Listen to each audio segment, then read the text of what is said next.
What would you do if your parents threw a party on a Hawaiian beach instead of coming to your college graduation? I still remember standing on that stage, desperately searching for a familiar face in the crowd, only to find that every seat reserved for my family was empty. When I got home, the first thing that hit me was a flood of glamorous photos, my family glowing by the waves, laughing with my sister Olivia while the most important moment of my life was reduced to a forgotten name. Maybe nobody in my family ever thought I'd have the courage to do something unthinkable, but I changed my name and cut off all contact with them. Where are you watching this video from? Let me know if you've ever felt invisible in your own family. And don't forget to like, subscribe, and follow me on this journey of healing. My name is Emily Harper, and if you've ever been the kind of child who had to figure out how to stand tall in a family that barely ever looked your way, maybe you'll understand me better than anyone. I grew up in the northern suburbs of Seattle, where the streets are dusted with golden maple leaves in the fall and the winters drag on forever without enough light.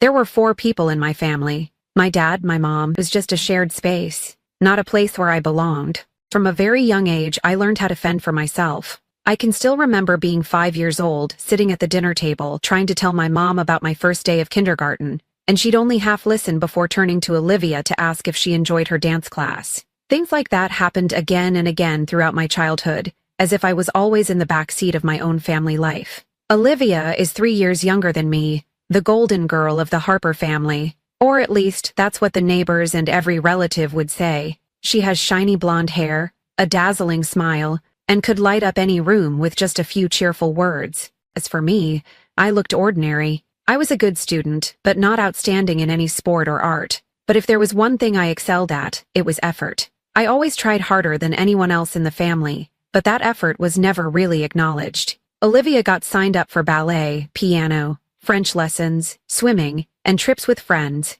I got hand-me-down uniforms, endless bus rides to school, and every summer I had to work to buy my own school supplies. During high school, my sense of belonging faded even more. My birthdays were often marked by a small cake hastily bought at the supermarket and some half-hearted wishes, while Olivia's birthday was a week-long event. Balloons, invitations, and every present she barely hinted at had already been pre-ordered by my parents. When I became valedictorian, my mother only said, "That's good, but remember not to put too much pressure on Olivia, she's still young." That kind of difference was like a thin cut. No blood, but it hurt constantly. I realized early on that if I didn't take care of myself, no one would. When I went to college, I had to juggle all kinds of part-time jobs: barista, library assistant, even tutoring middle schoolers in math and English. There was a time I asked my mom if she could help pay a portion of my tuition, but she replied, "We have more important things. Olivia needs her music lessons, her ballet, and we need to save up for her field trips." Every penny I earned through my own sweat was weighed against my sister's needs, and I was never the one who mattered more. My father was a quiet man, coming home from work to read the newspaper, rarely asking about my studies or my life. Olivia's achievements in art competitions or dance performances were always his pride and joy to boast about with friends, while I was just the older one who knows how to look after herself. I don't blame him. It just made the loneliness in my heart thicker and harder to bear. Once, I saw pictures of my whole family at the beach for a summer holiday, without me, because I was working a night shift at a cafe to save for the next semester. The feeling of being left behind just kept growing inside me. Back in high school, I once had a little dog named Milo, but after just a few months, my parents said no one had time to take care of him, so they sent him away to stay with a family friend. That was the first time I cried quietly in my room and promised myself I would never let my emotions depend on anyone else again. But making that promise was one thing, keeping it was another, especially when, no matter how distant things got, I still hoped that one day my parents would finally see me. That hope was what carried me through all the exhaustion and pain year after year. I believed that, as long as I could make it to graduation day, every distance would be bridged by a proud smile from my mother, a hug from my father, or a family photo together. That was the simplest dream I ever had, and it was also the only thing that kept me holding on to this family, even after my heart had been broken so many times. I always thought that if I just tried hard enough, one day my family would look at me with pride in their eyes. That feeling stayed with me through college. Every time I got a good grade, I would screenshot it and send it to the family group chat, hoping for some encouragement, a heart emoji, or at least a simple question from my mom. But the responses were always the same. "Good job. Don't forget to come to Olivia's birthday next month." That sadness eventually became my motivation, to pour everything I had into my studies, work, and independence, so I could be proud of myself, even if nobody else ever noticed. By senior year, my college diploma felt like a lighthouse in the middle of the night. I knew that if it weren't for scholarships and the money I scraped together from countless work shifts, I never would have made it this far. The late nights at the cafe stretched until almost dawn. Sometimes, I'd clean tables while cramming microeconomics definitions in my head, my hands smelling of coffee but my mind focused on memorizing every concept. When my shift ended, I'd rush back to my dorm, quietly wash up, and go right back to studying, always reminding myself that all these sacrifices were just for a single moment of recognition. I started planning my graduation months in advance, taking care of every tiny detail myself. When the school finally announced the date, I emailed my parents and Olivia right away, telling them I'd be receiving my degree on stage and hoping they could come.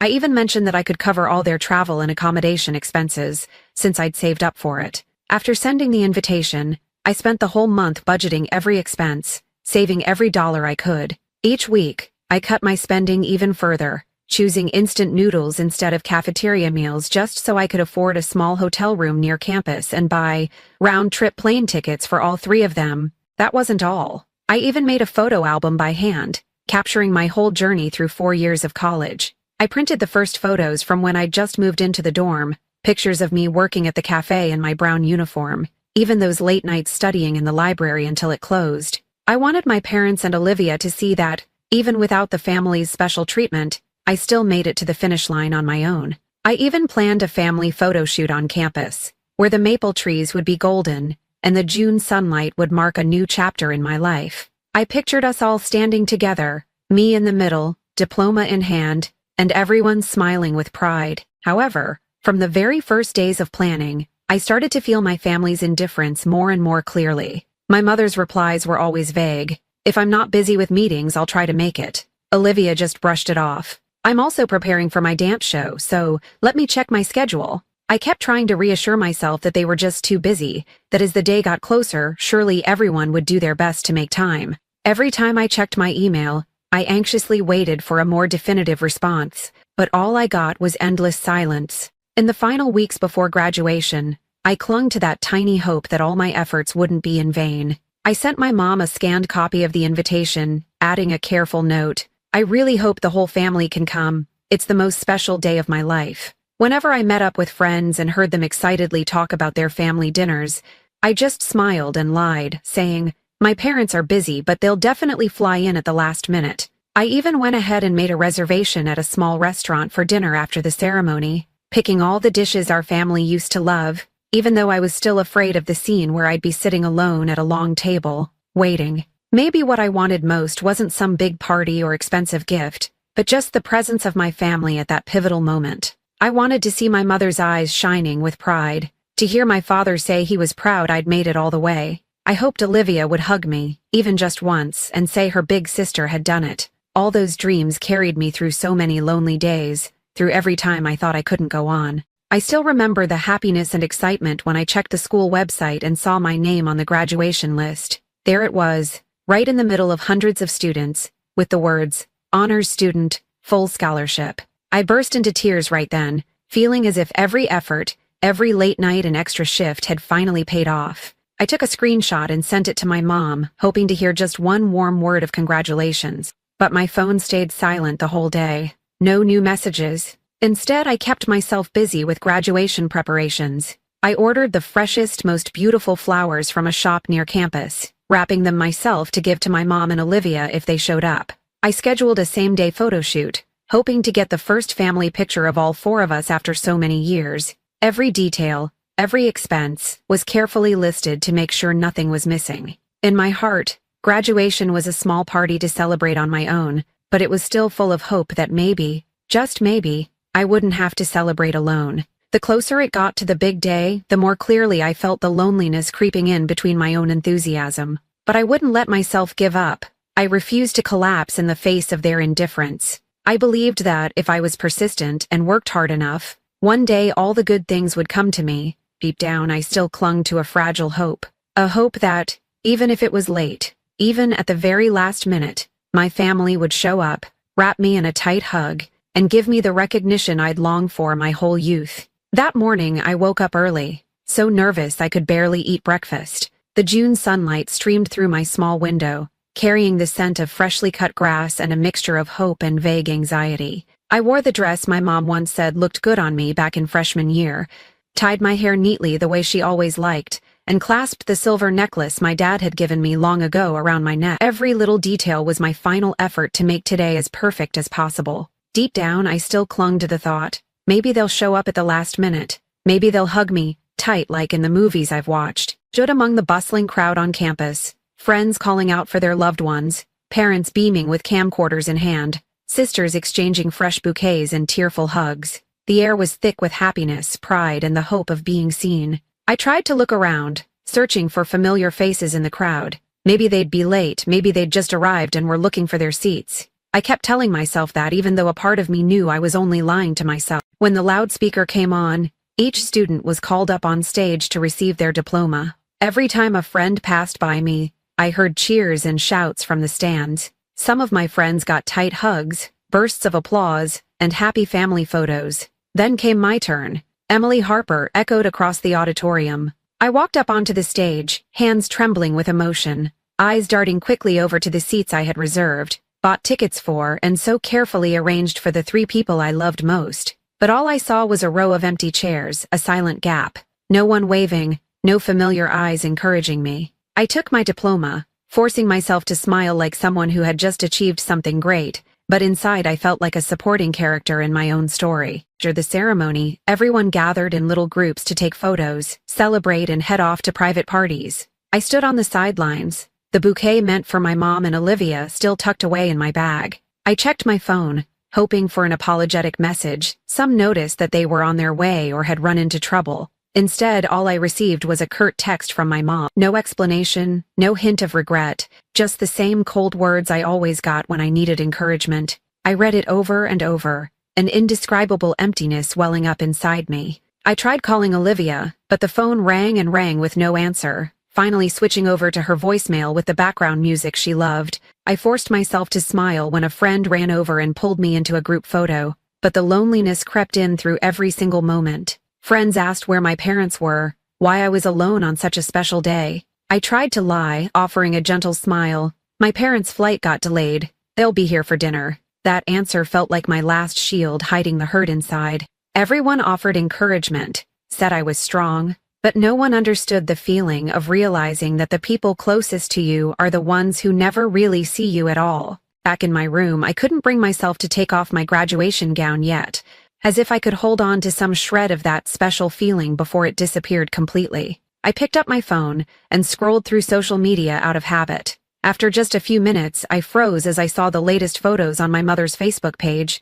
My family glowing on a Hawaiian beach, golden sunlight, ocean waves, and endless happy smiles. Olivia stood in the center, hair in a high bun, white dress fluttering in the wind, hugged tightly by both of my parents. Family enjoying a wonderful vacation with our precious little girl. Love you more than anything. I stared at those photos, desperately searching for any mention of me, even a single line of congratulations from afar. But there was absolutely nothing. In that picture, perfect moment, I was completely erased. The pain turned into humiliation, then into doubt. Was I not good enough? Was I a burden or just someone extra? That night I sat alone for hours in the dark, the bouquet still intact, the photo album no one had looked at lying quietly on my desk. The tears wouldn't stop, mourning a youth full of effort that no one acknowledged, mourning the last bit of faith in my family as it shattered with every picture they posted. Even the congratulatory messages from friends made me feel even more out of place in this world. All those years of hard work, and all I got in return was a short, blunt message. A Facebook post that didn't even mention I existed. For the first time, I truly realized how invisible I was to my family, that no matter how hard I tried, I was just a faint shadow on the edge of their story. In that moment, I felt like I was standing outside a window looking in, wishing for once to be at the center of that happiness. But in reality, I was just a nameless passerby. That whole night, I sat alone in my little room, still wearing my graduation outfit, tears streaming down my face, the bouquet I bought with my own hard-earned cash wilting in the dark. Out there, my family laughed together, while I lived through the biggest day of my life in absolute solitude. Maybe, for the first time in my life, I truly understood what it felt like to be excluded, to be left behind, by the very people who were supposed to love me most, without even a single word of explanation or promise. After that lonely graduation night, I woke up the next morning with swollen eyes, exhaustion pressing on my chest like a weight I couldn't shake off.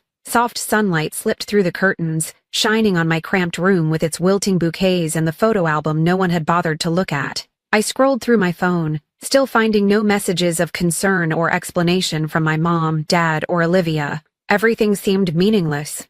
3 days after graduation, when the pain had begun to harden into a cold scar, my mom called me. I thought about not picking up, but part of me still hoped for an apology, or at least a hint of real care. On the other end, my mother's voice sounded light, not the least bit apologetic. I just got home. The Hawaii trip was amazing. Olivia got some gorgeous photos. Oh, I heard you graduated, right? Congratulations. But you have to understand the whole family was so exhausted and needed to relax after a long time. Plus, Olivia had to prepare for her show, so she couldn't miss it. Those words hit me like a bucket of ice water, dousing the last flicker of hope inside me. I tried to hold back, asking, wasn't my graduation important enough for everyone to make time for me? Mom hesitated, then pressed on. You're grown up now. Be independent. Don't let little things affect your feelings. I know you're strong. Olivia is at a sensitive stage right now. The family can't please everyone at once. I wanted to argue, wanted to scream that I was just a daughter who wanted to be loved too, but my throat closed up. Her words felt like the final cut to my already shredded pride. That night, I posted a vague status on Facebook about disappointment, not naming anyone, just a few short lines to let go of what little emotion I had left. Less than an hour later, my phone lit up with messages from my mom and dad. Delete that right now. Don't embarrass the family. Nobody out there needs to know our private business. Olivia also sent me a voice message, her tone cold. You're being so dramatic. It's just a graduation. Not everyone needs their whole family there clapping for them. I had a show, and you didn't see me complaining. I sat on my bed, hands shaking as I played my sister's message again. My whole childhood had been about giving in, about enduring so Olivia could be the priority so she could grow up in a world painted pink. I remembered all the days we studied together, was always the one explaining things to her, always the one waiting outside the dance studio until she finished practice so we could go home together. But in return, when I needed the smallest show of support from my sister on the most important day of my life, all I got were cold words of blame. The pain reached its peak when I looked back at my graduation photos. In them, I was forcing a smile, eyes red and swollen, holding the bouquet I bought with my own savings. Everyone around me was surrounded by family, while all my effort was reduced to a single, lonely picture. Scrolling through social media again, I saw even more new photos from my family. My mom, dad, and Olivia cutting a cake on the beach in Hawaii. The caption reading, "Celebrating Olivia's city dance competition win. So proud of our golden girl." The post was flooded with comments congratulating them, praising the happiness and closeness of my family. I read each line feeling as if I had never existed at all. That evening, I received a long message from my mom, reminding me that, you're grown up now. You need to learn to be independent, to understand your parents' and your sister's choices. Don't bring this up again. Just focus on your own future. I sat there stunned, any hope of an apology or recognition dissolving instantly. I remembered all those years I had tried so hard for my family. All the times I gave way, the long hours at part-time jobs just so I wouldn't trouble anyone. And suddenly, it all felt meaningless. A part of me died when my mother told me I should keep all my feelings to myself so I wouldn't embarrass the family. I realized that all these years, I'd only been the backdrop for Olivia to shine, the one who served everyone else's happiness, never once standing at the center of love. Looking at myself in the mirror, I wondered if I would ever be important enough to be chosen. This betrayal wasn't loud or explosive like in the movies. It was a cold silence, the way my whole family simply chose to ignore me and expected me to accept their absence as something natural. The breaking point of all the disappointment, hurt, and anger was the moment I quietly turned off my phone, deleted every last family photo from my device, and slammed shut every door I once dreamed would open for me. For the first time, I seriously thought about disappearing from their lives, cutting all ties so I'd never have to wait, never have to hurt like this again. In that moment, I realized it was time to leave, not to punish anyone, but to save myself. In the days that followed, I felt like I was falling endlessly into a void where every feeling was tangled between pain, disappointment, and a cold emptiness. Seattle drifted into gloomy summer rain, each drop on the window echoing my own silent, bleeding heart. I avoided friends, using job applications as an excuse to lock myself in my little room, the only place where I could be weak without fear of being seen. The diploma hanging over my desk no longer brought pride, only served as a sad reminder of all the effort that would never be recognized. I was sleepless every night. I would lie still in bed, my mind spinning with unanswerable questions. If only I'd been born into a different family. If only, just once, my parents had put me above their other choices. I would never understand why the people I loved most could so easily forget me, could so easily overlook the most important day of their eldest daughter's life. I kept checking my phone, only to quickly turn it off again as if I was afraid of receiving yet another cold message. I began cutting all contact, blocking each of their social media accounts, turning off family group notifications, and clearing out anything connected to them from my life. But the pain didn't fade. Instead, it gnawed at me even more fiercely. I kept recalling the years gone by, from the days when I had to teach myself, cook my own meals, and do my own laundry. Every summer I worked at a cafe, my paychecks barely enough for tuition and books, while Olivia had entire summers in Europe and got a new bicycle from our parents. I remembered coming home late from work, quietly eating instant noodles under the yellow glow of my desk lamp while Olivia's smiling face looked down at me from the wall, the caption underneath reading, "So proud of our little girl." I wondered if all my sacrifices, all my efforts over the years had meant nothing. I once overheard my dad telling relatives, "Emily's groaned. She doesn't need anyone, she's so independent." He was proud of that, never realizing those words only pushed me farther away, made me long all the more to be someone who needs to be loved, even just once. The peak of loneliness came in those sleepless nights, my mind racing. If even the people who brought me into this world don't see my worth, then who am I living for? I always thought I was strong, but everyone has a limit, and I had finally reached mine. I realized that for years I had lived just to one day make my parents and Olivia proud of me, a naive, burning desire so powerful that I nearly lost myself. When did I let my feelings become chained to someone else's approval, to the point that even a single, indifferent message could bring me to my knees? Some days, I would unlock my phone, read through old messages and photos, then delete them, like a ritual to free myself from the path. I unfollowed my whole family on Facebook, blocked every old phone number. My parents sent a few more messages, mostly reminders, instructions, or casual questions, but never a single apology. I didn't reply. Olivia stayed completely silent. Sometimes, I'd see her name pop up on my social media homepage, radiant in new performances, showered in congratulations, as if there had never been a sister named Emily at all. My friends gradually began to notice that I was different. A few reached out to check in, but I made excuses about being busy and avoided them. I skipped all the graduation farewell parties and group get-togethers. I didn't want anyone to see my weakness, didn't want anyone's pity. I locked myself inside my own shell, a perfectly safe place where my sadness could sink in unnoticed by anyone. Each morning I felt life slipping by without meaning. I did everything like a machine, no emotion, no purpose. Sometimes I questioned whether I even deserved happiness. I thought about my childhood. All those times I clung to my mother just hoping for a hug, a simple question. The moments in high school when I wanted to show off my achievements but got nothing but a distracted glance. The lonely nights in college, missing home but too afraid to call for fear of being a bother. Now it was all just memories, fading like the winter fog in Seattle. One rainy afternoon as the city shimmered silver, I walked through my old neighborhood, the place I once called home. I stood for a long time under the awning of a familiar cafe, watching strangers pass by and feeling utterly disconnected from the world. I realized that if I didn't let go, I would always be trapped by the past, forever just a shadow on the outskirts of someone else's happiness. That sharp pain, for the first time, gave me a strange sense of relief. No matter how much it hurt, I didn't have to force myself to live up to anyone's expectations anymore.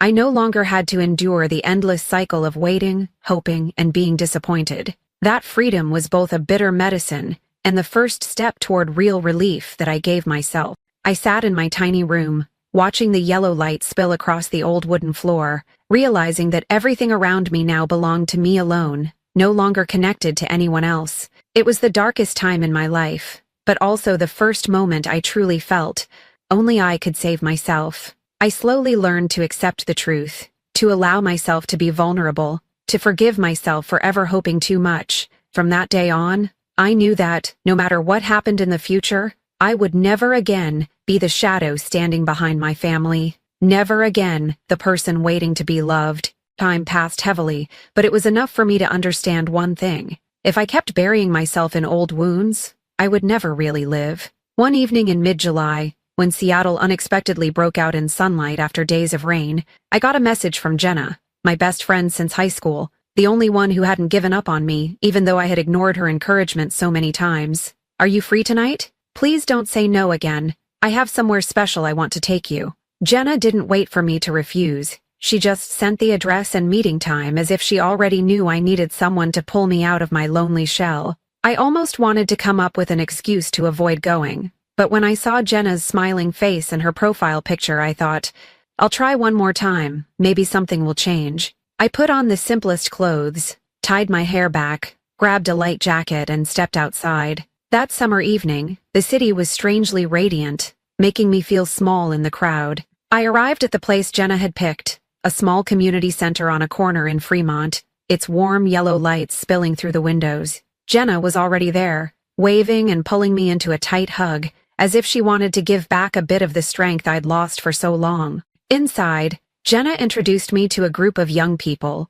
whose eyes alone showed they had been through loss, pain, and struggles of their own. No one asked why I was there. No one looked at me with pity or curiosity. They just smiled, welcoming me as if I'd always been a part of their group. Jenna pulled me closer. "This is the regular meeting of Community Light, the nonprofit where I volunteer. Everyone here once thought they'd been abandoned by their family but then realized, as long as you believe in your own worth, there are people out there willing to walk with you, even if you're not related by blood." I looked around and saw a girl with bright red hair sharing her journey of overcoming a violent childhood. A young college student talking about the pain of being rejected by his own parents for not living up to their expectations. These stories flowed on, never embellished or dramatized, just truth spoken to be heard. When it was my turn, Jenna gently placed her hand on my shoulder, giving me reassurance. I talked about my graduation day, about feeling lost in a sea of happiness, about years of unseen effort, about a family that always put Olivia first while I had to be independent and learn to care for myself. I didn't cry. I spoke with a strange calm, as if all those wounds had lost their sharp edge. The group went silent, and then one young woman smiled gently. "I know that feeling. But you made it this far. You stood up on your own. Even when no one was pulling you up, you should be proud of yourself." For the first time in months, I didn't feel like an outsider. I was listened to, accepted, with no need to be perfect or to please anyone.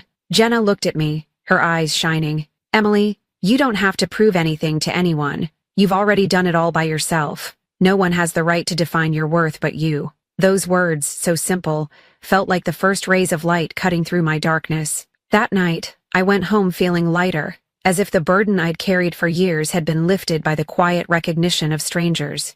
In the days that followed, I came back to Community Light again and again. I joined volunteer activities, helping other young people with stories like mine, and realized, when I stopped chasing recognition from my family, I could finally open up to the world outside. I began to see that my value lay in my perseverance, my kindness, and my ability to empathize, not in anyone else's approval. Jenna helped me write an application for a part-time position at the organization itself, and when I got the acceptance letter, I cried, not out of sadness, but because, for the first time in my life, I truly felt I deserved to be happy. One evening I sat alone in my room, looking through old photos, not to torture myself but to truly see the journey I had made.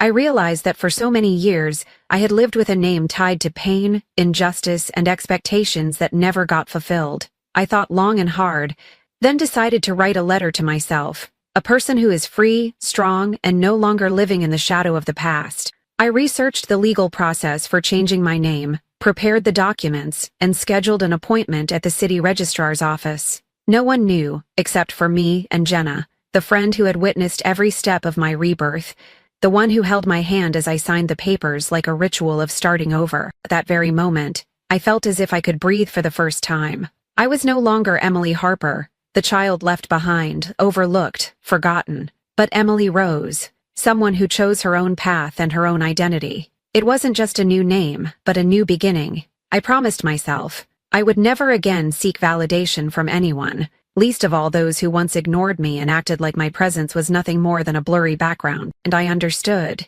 True healing only begins when you stop waiting for someone else to save you and instead stand up, choose to love yourself, and move forward with a heart no longer afraid. The day I officially became Emily Rose, it was drizzling in Seattle, a cold breeze slipping through the window of my small new apartment near the community light office. The name change certificate trembled in my hands, but I felt an inexplicable peace. I was no longer Emily Harper. From that moment, everything old and painful was left behind. The only thing I owed myself was to face my family, not to demand recognition, but to return to them everything they had once ignored. My value, my voice, my boundaries. I posted a short announcement on Facebook, the place where, for years, I was just a shadow in family photos with Olivia always at the center. I have chosen a new name. From today, I am Emily Rose. If anyone remembers the girl standing on the sidelines on graduation day, know that she no longer needs the presence of anyone who doesn't cherish her. My mother's message arrived almost instantly. Emily, what's going on? What are you doing? Then came a stream of missed calls from my dad, from Olivia, even from relatives who hadn't reached out in years. Called, her voice both worried and upset. What do you think you're doing? Changing your name? Cutting off contact with the whole family? Do you know what people will say? Sat up straight, keeping my voice calm. I'm doing what I should have done long ago, Mom. I'm not Emily Harper anymore. The kid who was always independent, always left behind. I grew up and got through everything with no one in the family ever asking, no one caring about the most important day of my life. I don't blame anyone, but I won't let myself be treated like a shadow ever again. Dad jumped in, his voice heavy. Everyone makes mistakes. You're our daughter. Why are you being so extreme? Everybody gets busy sometimes. You need to understand the pressures adults face. I just smiled, feeling lighter than I ever had, as if all my old resentment had finally melted away. I've been understanding all of you my whole childhood, my whole youth. For the first time, I'm choosing to understand myself. From now on, I'm living for me. I want everyone to respect this decision, whether you agree with it or not. Olivia texted me, short and blunt. You're being dramatic. Changing your name doesn't change what family means. For the first time, I didn't get angry. I wasn't hurt. I answered honestly. I don't need you or anyone else to define who I am. I choose to be myself, with everything I've endured and everything I'm going to do in the future. Olivia never replied again. In the days that followed, Mom called more often, at first to scold me, then to plead, and finally to offer half-hearted apologies. Sometimes she brought up the years of raising me, the times I was sick, the little expenses she'd covered when I was small. But I was no longer the child who needed that recognition, I reminded her. Mom, thank you for everything you did, but the success and worth I have today are things I built for myself. You can't take credit for that, because you never went through the hard times with me. If you really care, please respect my boundaries. I chose a new name to start a new life. Please let me go. There was one time I saw Mom post an old photo of me with a caption, "So proud of my eldest daughter, successful thanks to being raised in a loving family." That was the last straw. I picked up the phone and called her. This time I didn't cry. I didn't tremble. Mom, please delete that post. My success isn't thanks to your recognition or our family. It's because of everything I had to overcome on my own. I don't want you taking credit for that. If you care about me, let Emily Rose write her own story without anyone else trying to paint it for her. I blocked Mom on social media. I blocked every family phone number. For the first time in my life, I truly felt at ease. Like I'd finally removed the weight that had crushed me for so long. Peace didn't come all at once, but day by day, I learned how to enjoy it. Each breath, each step, became my own choice. At Community Light, I spent even more time working with young people who'd been hurt like I had. I shared my story, about changing my name, about boundaries, about the pain of realizing your true value doesn't depend on anyone's approval but your own. Whenever a young person would shyly ask, "Do you regret leaving your family?" I'd just smiled. I only regret not doing it sooner, not to take revenge on anyone but to finally live true to myself. Sometimes, leaving is the only way to save yourself from the darkness of neglect and invisibility. I gradually came to understand that family isn't just about blood. True family is a place where people respect and accept each other, where no one has to sacrifice their own worth just to be seen. For me, Life truly began the day I chose the name Emily Rose, a name that no one could force on me and no one could ever take away. Every day, I remind myself, I deserve happiness, love, and a place in this world not because someone handed it to me, but because I claimed it for myself. That was the moment I knew I was no longer a victim. I was the one choosing, the one setting boundaries and defending my own value. No matter who agreed, no matter how cold the past had been, Emily Harper was gone, and Emily Rose would never back down. I started keeping a journal again. This time the blank pages weren't filled with tears, but with gratitude and hope. I was grateful for the years of independence that taught me not to rely on anyone, grateful for myself for daring to stand up even when everything seemed hopeless. Sometimes, in the quiet of my little room, I still received voicemails from my mother, awkward attempts to check in, sometimes just aimless reproaches. I wasn't angry anymore, and I didn't expect anything. I let them all stay in my inbox, faint traces of a life left behind. Occasionally, I listened to them, just to remind myself, I've truly grown up. Some days I would walk along the shore of Green Lake, watching the deep blue sky and sunlight sparkling on the water, feeling the breath of freedom fill my lungs. I knew that even though there were still scars, I had truly let go. I no longer wanted to go back seeking validation, no longer let pain dictate my future. I forgave my parents, not because they deserved it, but because I needed peace for myself.